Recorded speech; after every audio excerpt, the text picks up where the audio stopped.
Have you ever looked at your bank account and wondered where all your money went? You didn't splurge on a vacation, you didn't buy a new TV, and yet somehow your balance has mysteriously shrunk.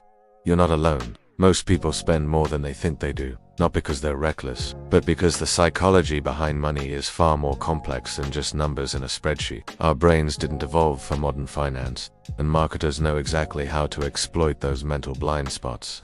In fact, most of your financial decisions are influenced by subconscious forces that you're barely aware of. Let's unpack this. It starts with a basic truth.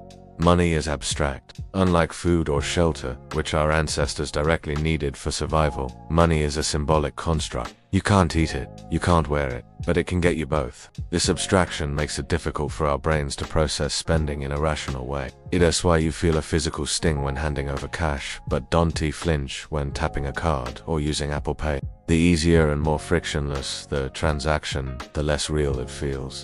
That's intentional. Companies work hard to remove any sense of loss from spending. Think about the last time you bought something on Amazon. You didn't count out dollar bills or even type in your credit card details. You just clicked buy now. That smoothness bypasses your brain's natural loss aversion, a psychological bias where losses feel twice as painful as gains feel good. It's also why subscriptions are so powerful. You're more likely to forget about a $9.99 monthly charge than a one-time $120 purchase, even if the long-term cost is the same, because subscriptions sneak beneath your radar, accumulating over time and becoming part of your normal expenses. Another major player in overspending is emotional spending. We like to think we're rational actors, but the truth is, money is deeply emotional.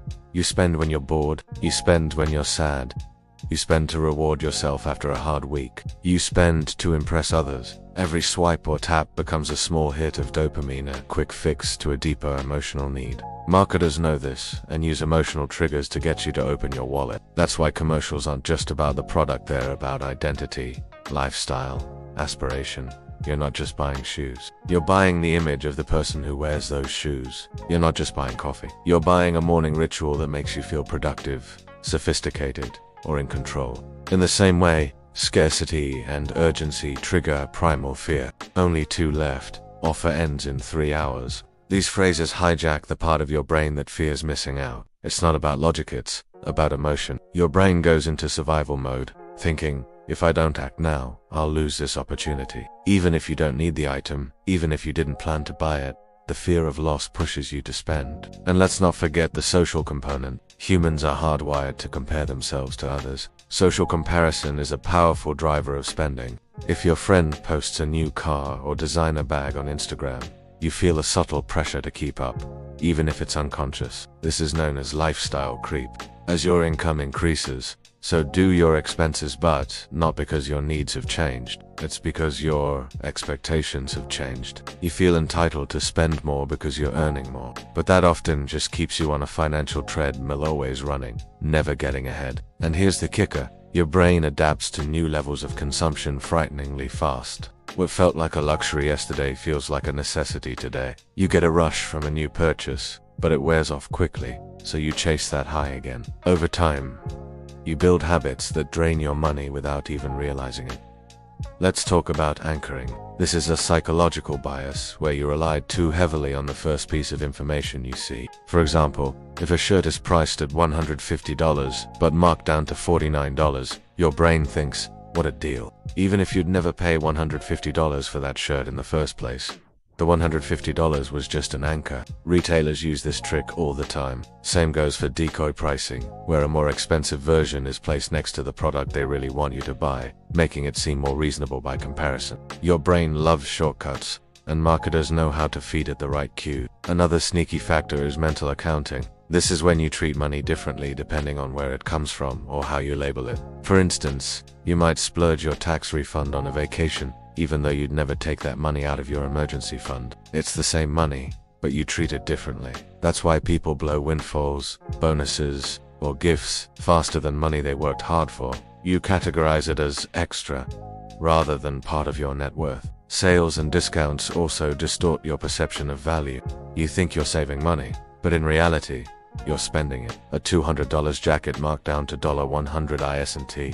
Saving you $100, it is costing you $100, but your brain celebrates it like a win. That little hit of dopamine reinforces the behavior, making you more likely to do it again. And don't even get started on credit cards. They're one of the most powerful tools of psychological spending. When you use a credit card, you don't feel the pain of payment immediately. The consequences are delayed, and that delay makes you more likely to overspend. Studies show that people spend significantly more when paying with cards than with cash, up to 100% more in some cases.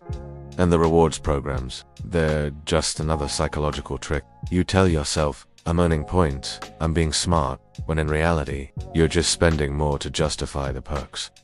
Then there's the illusion of control. You think you're in charge of your money because you budget or track expenses, but even those systems can be flawed. You round down, forget small purchases, or justify exceptions. And every time you tell yourself, it's just this once, you're reinforcing a mental pattern. It's like death by 1,000 cuts. The $5 coffee, the $12 lunch, the $3 apple, harmless on their own, but collectively they add up. And because they don't feel like real spending, they fly under the radar. Your brain is wired to ignore the small stuff, but that's where your money often leaks out. Let's not ignore environment, where you are, who you're with, even what music is playing in the background. Or these things influence your spending. Stores use lighting, scent, and layout to make you spend more. Supermarkets put essentials at the back so you have to walk past everything else. Fast food places use red and yellow because those colors stimulate hunger. Online, you're being tracked, profiled, and targeted in real time. Algorithms learn what you click, what you hesitate on, and use that data to sell you more. And personalization makes it worse. When you see an ad that feels tailored just for you, you're more likely to respond. It feels less like marketing and more like a suggestion from a friend. Even the time of day matters. You're more likely to impulse buy late at night when your willpower is depleted. And yes, willpower is a finite resource. The more decisions you make, the harder it gets to make good ones. That's called decision fatigue. By the time you've gotten through a stressful day, cooked dinner, answered emails, and tried to relax, your brain is tired. That's when you're most vulnerable to spending. And then there's identity.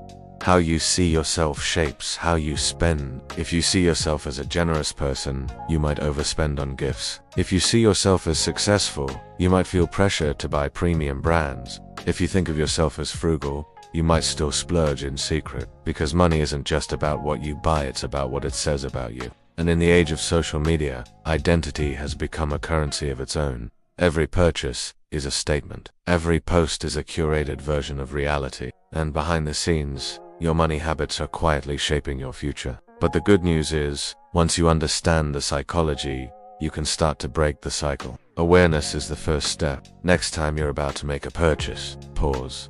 Ask yourself, why am I buying this? What emotion am I trying to satisfy? Is this a want or a need? Create friction where marketers remove it.